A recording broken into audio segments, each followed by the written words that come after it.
Hi friends, அனைவருக்கும் வணக்கம். Welcome to biology simplified Tamil. நான் உங்கள் செந்தில்நாதன். இந்த வீடியோவில் நம்ம என்ன டிஸ்கஸ் பண்ண போகிறோம் அப்படின்னா, இப்போ ரீசண்டாக Times of India, the Hindu, New Indian எக்ஸ்பிரஸ்னு எல்லாத்துலேயுமே வரக்கூடிய இம்பார்ட்டண்ட்டான நீட் 2026 பற்றின ஒரு விஷயம் என்ன அப்படின்னா, நீட் 2026க்கு டிஃபிகல்ட்டி லெவல், அதாவது சென்ட்ரல் கவர்மெண்ட் வந்து என்ன இப்போ பிளான் பண்ணிகிட்ருக்காங்க என்டிஏவோட சேர்ந்து அப்படின்னா, நீட் 2026ஓட டிஃபிகல்ட்டி லெவல் ஆனது நம்ம 12th standard 11th standard syllabus plus அந்த எக்ஸாமினேஷன் கண்டக்ட் பண்ணுறாங்க இல்லையா, அதுக்கு மேட்ச் ஆகிற மாதிரி இருக்கணும், including JEE 2026 as well as NEET 2026. இதுக்கான டிஃபிகல்ட்டி லெவல் அப்படின்னு சொல்லியிருக்காங்க. இந்த இடத்துல நம்ம கவனிக்க வேண்டியது, இது ஸ்டூடெண்ட்ஸுக்கான ஒரு டிஸ்ட்ராக்ஷன் ஜிம்மிக்ஸ் தான். உங்களுக்கு டிஃபிகல்ட்டி லெவல் குறைச்சாங்க அப்படின்னா, அதாவது நீட் 2024 இருக்கிற அளவுக்கு டிஃபிகல்ட்டி லெவல் இருந்துச்சு அப்படின்னா, மினிமம் 20 ஸ்டூடெண்ட்ஸ் ஆகுது 720 அவுட் ஆஃப் 720 எடுப்பாங்க.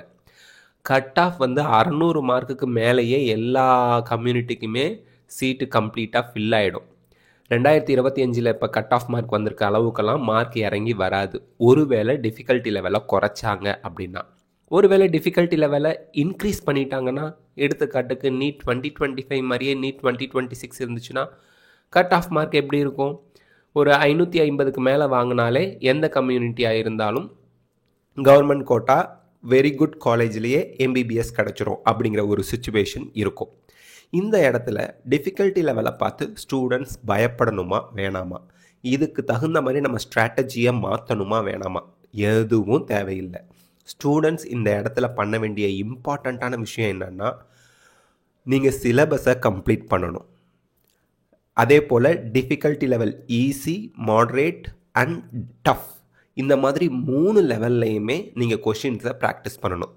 முதல்ல எப்போவுமே ஈஸி டு டிஃபிகல்ட் போகணுமே ஒழிய டிஃபிகல்ட் டு ஈஸி வரக்கூடாது. ஈஸியான கொஷின்ஸ் ஒவ்வொரு டாப்பிக்கும், அதாவது டைரக்ட் கொஷின்ஸை நீங்கள் ப்ராக்டிஸ் பண்ணிடணும். அதுக்கப்புறம் மாட்ரேட் லெவலில் இருக்கிறது match the following, incorrect, correct statement, அந்த மாதிரியெல்லாம். அதுக்கப்புறம் நீங்கள் டிஃபிகல்ட்டி லெவல் அதிகமாக இருக்கக்கூடிய கொஷின்ஸான அசஸ் and reason, statement 1 and 2 type, இன்டைரக்டாக கொஷின் கேட்குறது, இது போல் இருக்கக்கூடிய கொஷின்ஸை ப்ராக்டிஸ் பண்ணுங்கள். பட் எல்லா லெவல் கொஷின்ஸையும் ப்ராக்டிஸ் பண்ணுறவங்க தான் எம்பிபிஎஸ் சீட் மெரிட்டில் கவர்மெண்ட் காலேஜில் போய் சேருவாங்க. இதில் எந்த மாற்று கருத்தும் இல்லை. இப்போ இந்த நியூஸை பார்த்து நீங்கள் தயவு செய்து கன்ஃபியூஸ் ஆகிக்காதீங்க. திருப்பவும் சொல்கிறேன், இந்த நியூஸ் வந்து ஒரு ஜிம்மிக்ஸ், உங்களை கன்ஃபியூஸ் பண்ணுறதுக்கான ஒரு ஆயுதம். ஏன் உங்களை கன்ஃபியூஸ் பண்ணணும்? ரிப்பீட்டர்ஸ் நிறைய வர வச்சா தானே அடுத்தடுத்த வருஷத்துக்கு கோச்சிங் சென்டர்ஸ்க்கு ஆளுங்க கிடச்சிக்கிட்டே இருப்பாங்க. அது ஒன்று. ரெண்டாவது, ஏதாவது ஒரு பேனிக்கான விஷயத்த சொல்லிக்கிட்டே இருந்தால் தான் அவங்க ட்ரெண்டிங்கில் இருக்க முடியும். நியூஸ் பேப்பர் ஆகட்டும், ஹூவர், நான் கூட சொல்கிறேனே. அப்போது இந்த டிஃபிகல்ட்டி லெவலை மேட்ச் பண்ணுற மாதிரி சென்ட்ரல் கவர்மெண்ட்டும் என்டிஏவும் பிளான் பண்ணிகிட்ருக்காங்கங்கிறதே தேவையில்லாத ஆணி. ஏன் அப்படி சொல்கிறேன்னா, ஈஸியாக இருந்துச்சானாலும் சரி, டிஃபிகல்ட்டாக இருந்தாலும் சரி, சிலபஸை கம்ப்ளீட் பண்ணி எல்லா லெவல் கொஷின்ஸையும் ப்ராக்டிஸ் பண்ண ஸ்டூடெண்ட்ஸ் தான் டாப் மெடிக்கல் காலேஜில் எம்பிபிஎஸ் போய் ஜாயின் பண்ண முடியும். ஸோ உங்களோட இலக்கு டிஃபிகல்ட்டி லெவல் எப்படி இருந்தாலும் சரி 720 அவுட் ஆஃப் 720 நீட் 2026 வாங்கணும் அப்படிங்கிறதா தான் இருக்கணும். ஸோ உங்கள் ஸ்ட்ராட்டஜி என்னவாக இருக்கணும்னா, சிலபஸை கம்ப்ளீட் பண்ணணும், ஆல் லெவல்ஸ் ஆஃப் கொஷின்ஸை பயாலஜி, ஃபிசிக்ஸ், கெமிஸ்ட்ரிக்கு ப்ராக்டிஸ் பண்ணிடணும். அதே போல் நான் ஃபிசிக்ஸ்க்கு இம்பார்ட்டன்ஸ் கொடுக்கட்டா, கெமிஸ்ட்ரிக்கு இம்பார்ட்டன்ஸ் கொடுக்கட்டா, பயாலஜிக்கு இம்பார்ட்டன்ஸ் கொடுக்கட்டா, முதல்ல ஃபிசிக்ஸ் படிச்சிடுறேன், அப்புறம் பயாலஜி படிக்கிறேன், அப்புறம் கெமிஸ்ட்ரி படிக்கிறேன். Every day you should concentrate on all 3 subject. Equal importance நீங்கள் ஃபிசிக்ஸ், கெமிஸ்ட்ரி, பயாலஜிக்கு ஒவ்வொரு நாளும் கொடுக்கணும். ஒரு ஸ்டூடெண்ட் என்ன பண்ணாங்க, கம்ப்ளீட்டாக ஃபிசிக்ஸை 3 மாதம் படித்து முடிச்சுட்டாங்க. அதுக்கப்புறம் கெமிஸ்ட்ரியை எடுத்து 3 மாதம் படித்தாங்க. அதுக்கப்புறம் பயாலஜியை எடுத்து 3 மாதம் படிச்சுட்டு 9 மாதம் முடிஞ்சிருச்சு. 10வது மாதம் ஃபிசிக்ஸை எடுத்து வச்சா ஃபிசிக்ஸ் சுத்தமாக மறந்து போச்சு, ஃப்ரெஷ்ஷாக படிக்கிற மாதிரி இருக்குது, திருப்பியும் ஃபஸ்ட்லேருந்து டீச் பண்ணுங்கள் அப்படின்னு சொல்லி கேட்குறாங்க. இதுதான் எல்லாருக்குமே இருக்கும். அப்போ இதை அவாய்ட் பண்ணுறது எப்படி? இதுலேருந்து நம்மளை காப்பாற்றிக்கிறது எப்படி மறந்து போகிறதுலேருந்து அப்படின்னா, ஒவ்வொரு நாளும் ஃபிசிக்ஸ்க்கு 2 மணி நேரம், கெமிஸ்ட்ரிக்கு 2 மணி நேரம், பயாலஜிக்கு 2 மணி நேரம், அடுத்த நாள்னால் நீங்கள் எல்லா சப்ஜெக்ட்லேயுமே நீங்கள் டச்லேயே இருப்பீங்க. ஒவ்வொரு வாரம் முடிவுலையும் வீக்லி ரிவிஷன் ஒவ்வொரு மந்த் முடிவுலையும், மந்த்லி ரிவிஷன் ஒவ்வொரு 3 மந்த்ஸுக்கும், குவார்ட்டர்லி ரிவிஷன் மாதிரி நீங்கள் உங்கள் நீட் சிலபஸை ரிவைஸ் பண்ணிக்கிட்டே வந்தால் தான் இந்த 10 மாதம் முடிஞ்சு 11ஆவது மாதம் வரும்போது உங்களுக்கு படித்த எல்லாமே ஞாபகம் இருக்கும். குயிக்காக ரிவிஷன் பண்ணுறதுக்கும் அது ஹெல்ப்ஃபுல்லாக இருக்கும். அதனால் ஒரு பர்டிகுலர் சப்ஜெக்டை கண்டினியூவாக படிச்சுட்டு கண்டினியூவாக பெரிய பிரேக் விடுற அந்த தவறை பண்ணாதீங்க. அதே போல் அடுத்த ஒரு ஜிம்மிக்ஸ் யூஸ் பண்ணுவாங்க. என்ன ஜிம்மிக்ஸ் தெரியுங்களா? நீட் 2026 ஆன்லைனில் நடக்கிறதுக்கு நம்ம சென்ட்ரல் கவர்மெண்ட்டும் என்டிஏவும் பிளான் பண்ணிகிட்ருக்காங்க. அதற்கான பாசிபிலிட்டிஸ் என்னன்னு செக் பண்ணிகிட்ருக்காங்க அப்படிம்பாங்க. ஆன்லைனில் நீட் நடக்கிறதுக்கு வாய்ப்பே இல்லை. தலைகீழாக நின்னாலும் நீட் 2026 ஆன்லைனில் கம்ப்யூட்டர் பேஸ்ட் டெஸ்ட்டாக நடக்காது. காரணம் என்ன? 20 லட்சம் பேருக்கு மேலே ஒரு எக்ஸாமுக்கு அப்ளை பண்ணுறாங்க அப்படின்னா, ஒரே நேரத்தில் அந்த எக்ஸாமை கண்டக்ட் பண்ணணும் அப்படின்னா, அந்த எக்ஸாமை கண்டக்ட் பண்ணுற அளவுக்கு இன்ஃப்ராஸ்ட்ரக்சர் இந்தியாவில் இல்லை. அவ்வளோ கம்ப்யூட்டர்ஸ், 20 லட்சம் கம்ப்யூட்டர்ஸ் ஒரே நாள் ஒரே செஷனுக்கு ரெடி பண்ண முடியாது. உதாரணத்துக்கு ஜேஇஇ மெயின் எடுத்துக்குங்க. ஜேஇஇ மெயின் 6 நாள் 12 ஷிஃப்டாக நடக்கும். ஏன்? அது கம்ப்யூட்டர் பேஸ்டு டெஸ்ட்டு. தேவையான அளவுக்கு கம்ப்யூட்டர் ஃபெசிலிட்டியோடு இருக்கக்கூடிய ஸ்கூல்ஸ் ஆர் சென்டர்ஸ் இல்லை. அதனால தான் நமக்கு JEE main exam computer based டெஸ்ட்டாக இருக்கிறதுனால ஒரு 6 லட்சத்துலேருந்து 8 லட்சம் அப்ளை பண்ணுற, இந்தியா முழுக்க அப்ளை பண்ணுற எக்ஸாமுக்கே 6 நாள் கண்டக்ட் பண்ண வேண்டியதாக இருக்குது. ஒரு செஷனையே 12 ஷிஃப்டாக கண்டக்ட் பண்ணுறாங்க. மார்னிங் ஷிஃப்ட்டு, ஆஃப்டர்நூன் ஷிஃப்ட்டுன்னு. ஆனால் நீட் அப்படிங்கிறது ஜேஇஇ மாதிரி 3 மடங்கு 4 மடங்கு பெரிய எக்ஸாம்.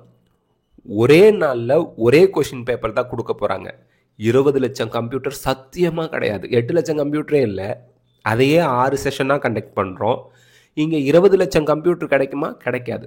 அதனால் ஆன்லைனில் நீட் 2026 நடக்கிறதுக்கான வாய்ப்புகள் கிடையவே கிடையாது.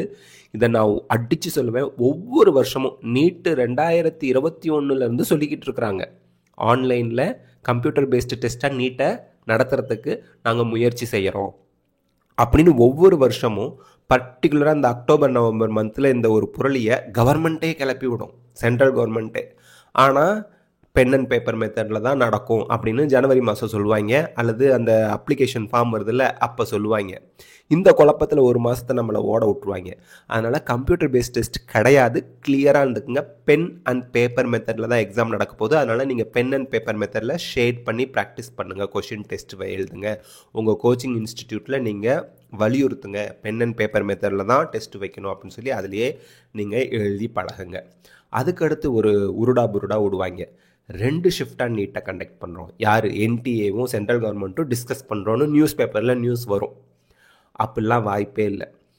ஒரே ஷிஃப்ட் தான் நீட்டு கண்டக்ட் பண்ணுவாங்க. ஒரு தடவை தான் நடக்கும். ஒரு செஷன் தான், சிங்கிள் செஷனில் தான் நீட் நடக்கும்.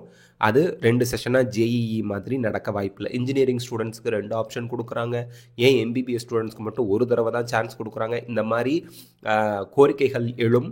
இதை நாங்கள் டிஸ்கஸ் பண்ணுறோன்னு சொல்லுவாங்க. ஆனால் ஒரே ஒரு செஷனில் தான் எக்ஸாம் நடக்க போகுது. அதனால் இந்த கன்ஃபியூஷன்லையும் போய் நீங்கள் மாட்டிக்காதீங்க. அதே போல் சிலபஸில் எது இன்க்ளூடட், எது ரிமூவ்டு, எது அப்டேட்டட், தயவு செய்து ஒரு 5 டிஃப்ரென்சஸ் மட்டும்தான் இருக்குது. அந்த 5 டிஃப்ரென்சஸ்க்கு நம்ம வீடியோ ஆல்ரெடி நீட் 2026 போட்டிருக்கோம். அந்த பிளேலிஸ்ட்டில் பார்த்தீங்கனாலே இருக்கும். நீட் 2026 பிளேலிஸ்ட்டில் எதெல்லாம் டெலிட் பண்ணியிருக்காங்க, எதெல்லாம் ஆட் பண்ணியிருக்காங்க, எதெல்லாம் சேஞ்ச் பண்ணியிருக்காங்கன்னு. அவ்வளவுதான். மற்றபடி நீங்கள் ஒன்றும் ஒரி பண்ண வேண்டாம். நீங்கள் பாட்டுக்கு ப்ரிப்பேர் பண்ணுங்கள். ரிமூவ் பண்ணதுலேருந்து கொஷின் கேட்குறதுக்கான வாய்ப்புகள் இல்லை. அதே போல் ஆட் பண்ணது ரொம்ப குறைவு தான். அது ஒரு லெஸ் தென் 2% தான் அந்த சேஞ்ச் எல்லாம். 2% கம்மி தான். நீங்கள் 360 மார்க்குக்கு எக்ஸாம் எழுத போகிறீங்கன்னா ஒரு கொஷின் 2 கொஷின் தான் அந்த விட்டு போனது இல்லை ஆடடு அதுலேருந்து வரும். உங்களுக்கு கன்ஃபியூஷன் இருக்கக்கூடிய அந்த சிலபஸில் எது ரிமூவ் பண்ணாங்க அப்படிங்கிற பார்ட்லேருந்து. ஏன் 340 மார்க்குக்கு நீங்கள் கான்சன்ட்ரேஷன் பண்ணுறதை விட்டுட்டு எதுக்கு அந்த 20 மார்க் எங்கே விட்டுட்டு போச்சுன்னு நீங்கள் கவலைப்பட்டுக்கிட்டு இருக்கீங்க? இந்த 360 மார்க்கை ஸ்ட்ரென்தன் பண்ணுங்கள். அது கடைசியாக பார்த்துக்கலாம். ஆனால் நான் அதுக்குன்ட்டு உங்களுக்கு 20 மார்க்கை விட்டுடுங்கன்னு நான் சொல்லலை. அதுலேயே கான்சன்ட்ரேஷன் பண்ணி மீதி 340 மார்க்கில் நீங்கள் கவனத்தை குறைச்சிட்றீங்க. அது உங்கள் மார்க் குறைவதற்கு ஒரு வாய்ப்பாக போயிடக்கூடாது. அதனால் எது இருக்குது, எது இல்லை, எதை ரிமூவ் பண்ணாங்க, எதை ஆட் பண்ணாங்க, அப்டேட்டட் புக்கு படிக்கணுமா, இதெல்லாம் தள்ளி வச்சுருங்க. பழைய NCERT text book, NCERT 2021 2022 version படித்தா கூட நீங்கள் 340+ பயாலஜியில் வாங்கிடலாம். அதனால் தயவு செய்து எது ஆட் பண்ணாங்க, எது ரிமூவ் பண்ணாங்கன்னு மண்டையை போட்டு உடச்சிக்காமல் நீங்கள் உட்காந்து படிங்க. அவ்வளவுதான். சிம்பிளாக சொல்லலாம். இந்த ரிமூவ்டு ஆடடில் உங்களுக்கு ப்ராப்ளம் இல்லாமல் இருக்கணும்னா, கம்ப்ளீட்டாக ஒரு சாப்டர் ரிமூவ் பண்ணிட்டாங்களா, கவலைப்படாதீங்க. அதே ஒரு சாப்டரில் ஒரு டாப்பிக்கை எடுத்துட்டாங்க சார், அந்த டாப்பிக்கை படித்து வச்சுக்கோங்க. ஒன்றும் தப்பு கிடையாது. நீங்கள் இது இருக்கா இல்லையான்னு கன்ஃபியூஷனில் புலம்புற டயத்தில் 10 நிமிஷத்தில் அதை படித்து முடிச்சு தூக்கி போட்டு போயிட்டே இருக்கலாம். புலம்பலும் தேவையில்லை, கன்ஃபியூஷனும் தேவையில்லை. நான் படிச்சுட்டேன் போங்கயா, கேட்டால் ஆன்சர் பண்ணுறேன், கேட்கலன்னா ஒன்றும் பிரச்சனை இல்லை அப்படின்ட்டு போயிடலாம். ஸோ அதனால் இந்த கன்ஃபியூஷன்ஸ், இந்த டிஸ்ட்ராக்ஷன்ஸ் இல்லாமல் பார்த்துக்குங்க. டிஸ்ட்ராக்ஷன் நம்பர் 1, டிஃபிகல்ட்டி லெவலை நாங்கள் மேட்ச் பண்ணுறோம் அப்படின்னு சொல்லி ஒரு நியூஸ் இப்போ அப்படியே உலாவிக்கிட்டு இருக்கு. அதை பார்த்து டிஸ்ட்ராக்ட் ஆகாதீங்க. Distraction number 2, computer based test வர வாய்ப்பு இருக்கா? வாய்ப்பே இல்லை. இதுதான் இறுதி உறுதி. டிஸ்ட்ராக்ஷன் நம்பர் 3, இந்த சிலபஸ் கன்ஃபியூஷன் இல்லாமல் நீங்கள் பார்த்துக்குங்க. அதே போல் நீட் 2026ங்கிறது May 3rd, first Sunday of May month 2026 தான் first Sunday. May first Sunday 2026, 3ஆம் தேதி மே மாதம் 2026 எக்ஸாம் நடக்குது. அதுலேயும் எந்த மாற்று கருத்தும் இல்லை. ஸோ இந்த வீடியோவோட நோக்கம் என்ன அப்படின்னா, ஸ்டூடெண்ட்ஸுக்கு தெளிவான மைண்ட் செட் இருக்கணும் நீட் ஆஸ்பிரன்ட்ஸுக்கு அப்படிங்கிறது தான். கண்டிப்பாக இந்த வீடியோ அதோட நோக்கத்தை அடைஞ்சிருக்கும் அப்படின்னு நம்புகிறேன். Thank you. All the best. Best of luck. God bless you.